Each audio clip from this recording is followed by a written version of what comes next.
For the moment, I guess I'm getting the right amount of sleep. But as a creative mind, that's not always going to be the case.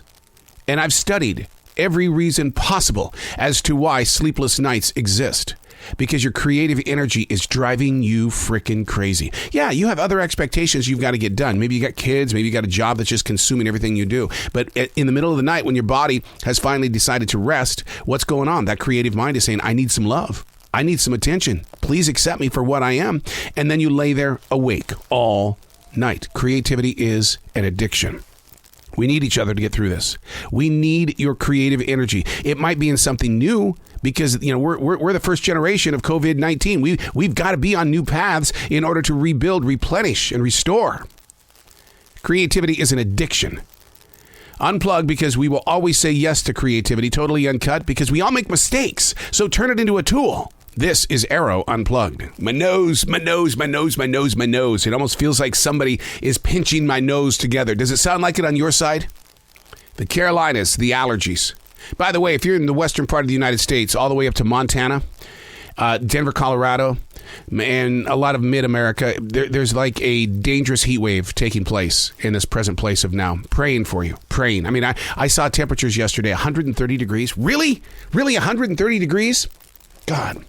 State of California is asking people to kind of like lay low on using their energy because everybody wants to keep cool. I get it, man. I totally get it. How do you explain what's going on in the world in a world that doesn't want to be explained? I mean, and it's just one of those things where we get so many things on our mind that we don't want to let go of where we want to be comfortable. And so when things like weather affect us, it becomes the only thing we talk about. I was talking with Danny Filth yesterday, and he's a rock star. He's also an actor, and it's very, very hot in the UK as well. And he says, we don't invest in air conditioning units over here. It's very hot. So I'm praying for everybody. Praying.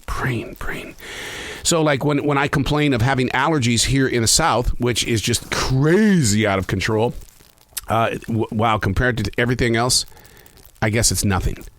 And I think that's how we have to march through this world is say, you know, you may be going through some suffering of your own, but let's look at the entire picture here and say, that's not so big. So let's find the peaceful solution rather than making it a disaster in our own personal chapters. This is The Daily Mess, a chronological walk through an everyday world. I am a daily writer. I've been daily writing since July of 1994, my 27th year. We're almost there, man, for full 27 years because it's almost July 2021.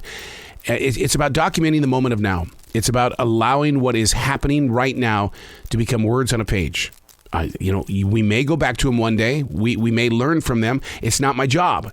My calling is to put words on a page. This is The Daily Mess. Feeding the imagination. How often do you do that? Every day? Do you feed the imagination or is your imagination feeding you? Feeding the imagination. Giving it the required energy and inspiration to bring forward the right creations. Sounds like a lot of pressure, doesn't it? Feeding the imagination and the right creations? Seriously. How do we honestly know what we share is truly the right creation? How do we know that? I mean, in looking back at my 41 years of broadcasting, there are a lot of things that I've done over the past 41 years that I would not do today. You know, I always aimed high. That's what they said. Aim high. Go for the big stuff. I built at a level of success in a very competitive field.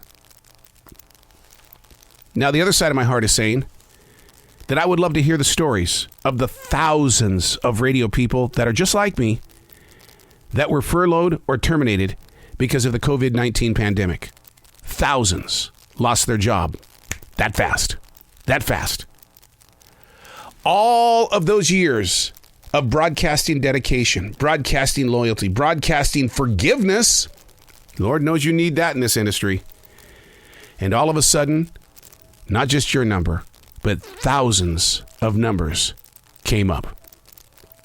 I get to talk to the rock stars, the actors and the authors that are coming out on this end of COVID-19. I remember the beginning days. Oh my God. Those authors and actors, those people that were marketing themselves knowing that the world had come to a stop. Oh my God, how am I going to sell my product? How am I going to pay my bills? I was on that side with those creative minds, and you are more than welcome to go listen to those conversations, because the way that I changed my interviewing and my conversation habits was to learn from it so that you would learn from it. so that you could carry the story forward. And on this end of COVID-19, as things begin to open up, the authors, the actors, the rock stars, they're back in action. They're replanning their decisions. They're looking forward to things, and they're not locked in moments of uncertainty. But where are the radio people? Where are the radio stories? What did you do? How did you survive? Are you like me? Did you go get an essential job? Work at a grocery store? Work at Lowe's or Home Depot? And you found out that the people that you were talking to on that 2-speaker stage, the radio, that they're real? That the communication process is not just a phone call or a text message anymore, that they have real people in their family. They've got friends. They're laughing. And it's like, oh my God, I can see you. Because in radio, we can't see you. But the heart knows you're there. I want to hear the radio stories. I want to know how you survived. I want to know about your struggles. What'd you learn from them? I want to know what you went through when everything turned off in March of 2020. How did you do it? Because your story is still very valuable to those willing to listen. Those on the air. How many today are really there? I'm Arroe, and that's the Daily Mess.